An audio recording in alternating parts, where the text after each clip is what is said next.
Hey guys, welcome to my online C. मेरा नाम है देव। आज के इस वीडियो में हम लोग बात करेंगे कि निल की आईटीआर 1 कैसे फाइल की जाती है। जी हाँ, तो असेसमेंट ईयर 2223 की मैं आपको निल की आईटीआर 1 फाइलिंग लाइव बताऊंगा स्टेप बाय स्टेप, तो पूरा वीडियो ज़रूर देखिएगा। गाइस, वीडियो को शुरू करने से पहले बताना चाहूँगा, अगर आप लोग अपनी आईटीआर जो है एक एक्सपर्ट के थ्रू फिलअप कराना चाहते हैं, लिंक जो है आपको डिस्क्रिप्शन बॉक्स में मिल जाएगी। तो चलिए गाइस शुरू करते हैं। सो देखिए गाइस, सबसे पहले हम लोग बात करते हैं कि जो निल की आईटीआर होती है आखिर वो फाइल कौन कौन कर सकता है। तो देखिए मोस्टली क्या होता है, जिनकी भी 2.5 लाख से ऊपर की इनकम होती है उनके लिए तो आईटीआर फाइलिंग कंपलसरी होता है। लेकिन लेट्स सपोज गाइस, कई ऐसी सारी चीज़ें होती है जहाँ पे मान लीजिए अगर आपकी इनकम नहीं है फिर भी आपको आईटीआर शो करनी पड़ सकती है। जैसे आप मान लीजिए आप क्रेडिट कार्ड के लिए अप्लाई कर रहे हैं, बैंक्स के लोन्स के लिए अप्लाई कर रहे हैं, वीज़ा के लिए अप्लाई कर रहे हैं, या कोई स्कॉलरशिप के लिए अप्लाई कर रहे हैं, या फिर कहीं पे भी कार लोन के लिए भी अप्लाई करेंगे तो आईटीआर की रिक्वायरमेंट रहती है। तो गाइस ऐसी जगह पे अगर आपको अपनी आईटीआर लगानी है ऑफिशियल तरीके से, तो किस तरह से आप एज ए निल की आईटीआर वहां पे दिखा सकते हैं। तो देखिए गाइस, इसके अलावा भी कुछ कंडीशंस होती है जो मैंने अपने प्रीवियस वीडियो के अंदर यहाँ पे डिस्कस किया था कि कौन कौन अपनी आईटीआर यहाँ पे फिलअप कर सकता है। अगर आप लोगों ने ये वाला वीडियो नहीं देखा है तो प्लीज एक बार जरूर चेकआउट कर लीजिए। अब गाइस बात करते हैं कि इनकम टैक्स जो है आपको एज ए निल फाइल करनी है, तो उसके लिए आपको क्या क्या रिक्वायरमेंट है। पहली चीज, आपको एक ऑनलाइन इनकम टैक्स का अकाउंट चाहिए होगा, जो कि काफी आसान है। सिंपली इनकम टैक्स की वेबसाइट के ऊपर जाना है, यहाँ पे रजिस्टर बटन का ऑप्शन दिया हुआ है, अपना सिंपली पैन नंबर डालिए और कोई भी एक पासवर्ड यहाँ पे आप सेट करके अपना इनकम टैक्स अकाउंट यहाँ पे ओपन कर सकते हैं। इसके अलावा गाइस आपको यहाँ पे पैन और आधार जो है लिंकिंग कराना पड़ेगा, प्लस एक आपको एक आईएफएससी कोड और एक बैंक अकाउंट चाहिए होगा जो आपके नाम पे होना चाहिए, प्लस आपको प्री वैलिडेट भी कराना है। अब प्री वैलिडेट कैसे कराना है मैं आपको दिखा देता हूँ कि गाइस प्री वैलिडेट कराने के लिए सिंपली आपको माई प्रोफाइल सेक्शन के अंदर जाना है। पहली चीज जैसे मैंने बताया कि आपका आधार यहाँ पे लिंक होना चाहिए, अगर नहीं है तो करवा लीजिएगा।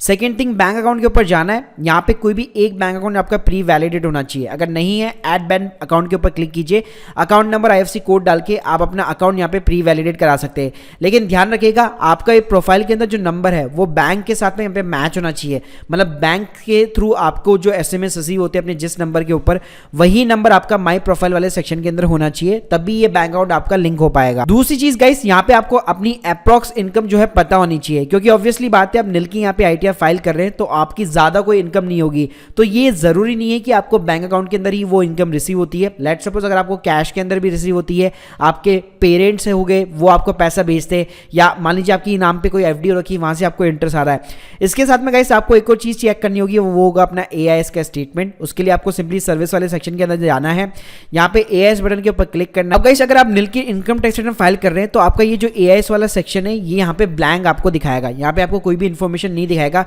हो सकता है अगर आपने कोई एफडी वगैरह करा रखी हो तो उसका इंटरेस्ट यहाँ पे आपको दिखा रहा हो, बाकी ये पूरा आपको ब्लैंक दिखाएगा। तो गाइस आपकी इनकम जरूरी नहीं है यहाँ पे एआईएस स्टेटमेंट के अंदर दिखानी चाहिए। एआईएस सिंपली जो है गवर्नमेंट के पास में रिकॉर्ड होता है आपके पैन कार्ड के अगेंस्ट में जहां जहां से आपको इनकम होती है। चलिए गाइस अब बात करते हैं कि आपको यहाँ पे रिटर्न कैसे फाइल करनी है। तो गाइस सिंपली आपको ई फाइल वाले सेक्शन के अंदर जाना है, यहाँ पे लिखना है इनकम टैक्स रिटर्न, यहाँ पे फाइल इनकम टैक्स रिटर्न के ऊपर क्लिक कीजिए, यहाँ पे सिंपली असेसमेंट ईयर चूज कीजिए, ऑनलाइन मोड को चूज कीजिए, कंटिन्यू बटन के ऊपर क्लिक कीजिए, स्टार्ट न्यू फाइलिंग। उसके बाद में गाइस स्टेटस में सिंपली आपको सेलेक्ट करना है, कंटिन्यू बटन के ऊपर क्लिक करना है। अब गाइस यहाँ पे आपको कई सारे ऑप्शन मिलेंगे, आईटीआर 1 2 3।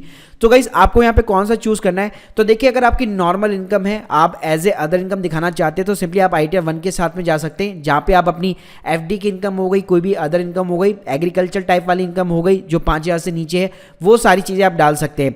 या फिर गाइस अगर लेट्स सपोज अगर आप एक बिजनेस कर रहे हैं या एक एज ए फ्रीलांसर है और अपनी आप आईटीआर 4 फाइल करना चाहते हैं, तो उसके लिए एक मैं डेडिकेट वीडियो बना दूंगा। लेकिन इस वीडियो के अंदर हम लोग पर्टिकुलर जो है आईटीआर 1 के बारे में बात करेंगे। तो सिंपली गाइस यहाँ पे आपको आईटीआर 1 जो है सेलेक्ट करना है, प्रोसेस विद आईटीआर के ऊपर यहाँ पे क्लिक करना है, यहाँ पे लेट्स गेट स्टार्टेड के ऊपर क्लिक करना है। अब यहाँ पे आपसे रीजन पूछता है, सिंपली अदर्स बटन के ऊपर क्लिक कर दीजिए, कंटिन्यू बटन के ऊपर क्लिक कर दीजिए। वीडियो थोड़ा सा लिटिल बिट फास्ट हो सकता है, तो वीडियो प्लेयर की आप स्पीड चेंज आउट कर सकते हैं। अब गाइस यहाँ पे कई सारी टैब खुल जाती है, पर्सनल इन्फॉर्मेशन में जाना है, यहाँ पे सिंपली गाइस आपसे नेचर ऑफ द एम्प्लॉयमेंट पूछेगा, तो अदर्स यहाँ पे चूज कर दीजिए, कुछ मत कीजिए, नीचे जाइए थोड़ा सा, यहाँ से आपसे न्यू टैक्स रेजिम के बारे में पूछेगा, आप सिंपली इसको नो कर सकते हैं। उसके बाद में नीचे जाइए, आपने जो बैंक अकाउंट प्री वैलिडेट करा रहा है वो यहाँ पे आपको दिख जाएगा और कंफर्म बटन के ऊपर क्लिक कर दीजिए। उसके बाद में गाइस नेक्स्ट कॉलम आता है ग्रॉस टोटल इनकम का। तो देखिए आपकी निल की इनकम है, तो आपसे यहाँ पे कुछ क्वेश्चन पूछा जाएगा, तो आपको स्किप करना है। उसके बाद में गाइस यहाँ पे 3-4 टैब खुल जाती है, जैसे income from the salary, income from the house property and income from the other sources. अब देखिए आप ऑब्वियसली बात है जॉब तो कर नहीं रहे होंगे, तभी आप एज ए निल आईटीआर यहाँ पे फाइल कर रहे हैं। अगर आपकी जॉब वाली इनकम है तो आप इनकम फ्रॉम द सैलरी के अंदर ग्रॉस सैलरी वाले कॉलम के अंदर यहाँ पे अपनी इनकम डाल सकते हैं। इसके अलावा अगर मान लीजिए आपका खुद का घर है और आपका जो रेंटल इनकम है वो आपके अकाउंट के अंदर क्रेडिट होती है, तो income from the house property के अंदर आप अपनी रेंटल इनकम भी डाल सकते हैं। लेकिन मैं यहाँ पे एज्यूम कर रहा हूँ कि आप कुछ भी नहीं कमा रहे हैं, आपको सिंपली एक निल की आईटीआर फाइल करनी है, तो उस केस में आपको हमेशा जो है income from the other sources column के अंदर जाना है। अब गाइस सिंपली यहाँ पे आपको ऐड बटन के ऊपर क्लिक करना है। अब यहाँ पे आपको कई सारे ऑप्शन दिखाई देंगे। तो देखिए बेस्ट तरीका क्या होगा, अगर आपके पास में एक सेविंग बैंक अकाउंट है तो उससे आपको जितना भी इंटरेस्ट मिलता है वो आप सिंपली यहाँ पे डाल सकते हैं। अपना बैंक स्टेटमेंट डाउनलोड कीजिए, उसके अंदर देखिए इंटरेस्ट की एंट्री कौन सी है, उन सभी का यहाँ पे टोटल लगा लीजिए। इसके अलावा गाइस अगर आपके पास में बैंक से कोई एफडी वगैरह हो रखी है तो उसका इंटरेस्ट भी आप यहाँ पे जो सिंपली इंसर्ट कर सकते हैं। सो गाइस ये तो आपकी छोटी मोटी इनकम होगी। अब मैं बताना चाहूंगा अगर लेट्स सपोज अगर आपको 2.5 लाख तक की अपनी ITR as a nil file करनी है तो गाइस आपको क्या करना है, सिंपली यहाँ पे एक एनी अदर का कॉलम दिया हुआ है तो सिंपली इसको आप यस कर दीजिए। और यहाँ पे जो है अगर आपको एज ए निल की आईटीआर फाइल करनी है, वैसे तो 5 लाख तक भी जो है अगर आप आईटीआर फिलअप करेंगे तो आपका टैक्स यहाँ पे नहीं बनेगा, लेकिन मैं आपको स्टिल रिकमेंड करूंगा अगर आपकी कोई भी इनकम नहीं है तो आप यहाँ पे 2.5 लाख तक जो है बिना कोई प्रूफ के यहाँ पे आराम से दिखा सकते हैं। तो गाइस यहाँ पे मैं सिंपली 2,45,000 की यहाँ पे इनकम मैं डाल देता हूँ। अब यहाँ पे डिस्क्रिप्शन पूछता है तो आप यहाँ पे कोई भी सोर्सेस यहाँ पे डाल सकते हैं। अगर कोई भी सोर्सेस नहीं है तो यहाँ पे सिंपली एनी अदर इनकम करके भी आप डाल सकते हैं। तो गाइस देख सकते हैं मेरा अदर वाला जो कॉलम था उसके अंदर मेरी सारी इनकम आ चुकी है। मैंने अदर इनकम में एज ए 2,45,000 यहाँ पे डाल दिया है। बाकी आपकी जो भी बैंक की एफडी हो वो वगैरह आप डाल सकते हैं। आप गाइस कोई ये क्वेश्चन पूछता है कि ये जो 2,45,000 डाले मैंने किस बेसिस के ऊपर डाला है, तो देखिए इसके लिए आपको कोई भी प्रूफ सबमिट करने की जरूरत नहीं है क्योंकि जो आईटीआर होती है वो आपकी सेल्फ असेसमेंट के बेसिस पे फाइल होती है। तो गाइस सिंपली आपको कंफर्म बटन के ऊपर क्लिक करना है। अब गाइस आगे जो है यहाँ पे डिडक्शन पूछता है, लेकिन मैं आप लोगों को रिकमेंड करूंगा अगर आप एक निल की आईटीआर यहाँ पे फाइल कर रहे हैं तो डिडक्शन दिखाने की आपको जरूरत नहीं है, क्योंकि डिडक्शन अगर आप दिखाएंगे तो आपने जो इनकम दिखाई है वो बेसिकली यहाँ पे और लेस हो जाएगी।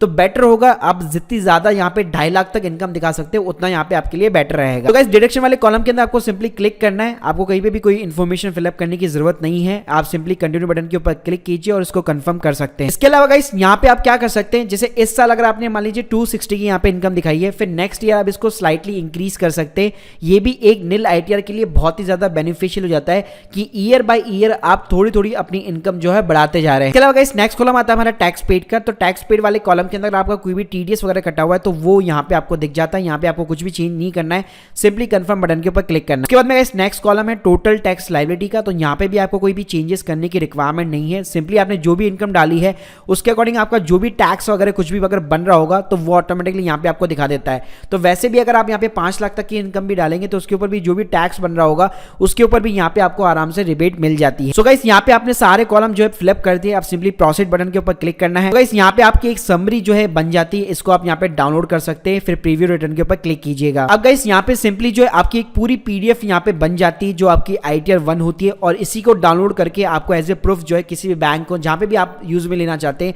वहां पे आप सिंपली सबमिट कर सकते हैं। तो यहाँ पे इसको डाउनलोड जरूर कर लीजिएगा। उसके बाद में गाइस सिंपली आपको प्रोसीड टू वैलिडेशन के ऊपर क्लिक करना है। अगर आप देखिए यहाँ पे अगर कोई भी एरर आता है तो सिंपली यहाँ पे आपको स्क्रीन के सामने दिखा देगा, और उसके ऊपर जैसे आप क्लिक करेंगे तो ये आपको वहां पे लेके जाएगा जहां पे भी जिस टाइप का भी एरर आपको शो हो रहा है। तो गाइस कोई भी अगर एरर नहीं है तो सिंपली यहाँ पे वैलिडेशन सक्सेसफुल का मैसेज आ जाता है। अब प्रोसीड टू वेरिफिकेशन के ऊपर सिंपली आपको क्लिक करना है। अब अपने आधार ओटीपी के थ्रू आप यहाँ पे ई वेरीफाई करवा सकते हैं। इसके लिए एक सेपरेटली वीडियो मैंने बना रखा है ऑलरेडी, जिसके लिंक मैं आपको डिस्क्रिप्शन बॉक्स में प्रोवाइड कर दूंगा। सो गाइस इस तरह से आप अपने निल की जो है आईटीआर 1 जो है यहाँ पे फिलअप कर सकते हैं। कुछ बातों का आपको ध्यान रखना है, कभी भी अगर आपकी कोई भी इनकम नहीं है तो 2.5 लाख से आपको ऊपर दिखानी नहीं चाहिए। 2.5 लाख के नीचे ही हमेशा अपनी इनकम को रखिएगा। साथ में आप साल भर जो है ईयर बाय ईयर जो है अपनी इनकम जो है स्लाइटली यहाँ पे इंक्रीज कर सकते हैं। साथ में आपको एज ए अदर इनकम जो है यहाँ पे जैसे कोई भी इनकम यहाँ पे आप दिखा सकते हैं, कोई भी स्पेसिफिक रीजन देने की आपको जरूरत नहीं है। साथ में जो आईटीआर होती है वो सेल्फ असेसमेंट के बेसिस पे फाइल होती है। तो यहाँ पे आप देख सकते हैं कोई भी आपको डॉक्यूमेंट नहीं अपलोड करना, कुछ भी नहीं करना, आपको सेल्फ असेसमेंट के बेसिस के ऊपर सारे फिगर यहाँ पे इनपुट करने रहते हैं। So guys hope you like this video, please subscribe our channel. अगर आप लोगों के कोई भी डाउट्स है कमेंट सेक्शन के अंदर जरूर बताइए। Thank you guys, thank you very much.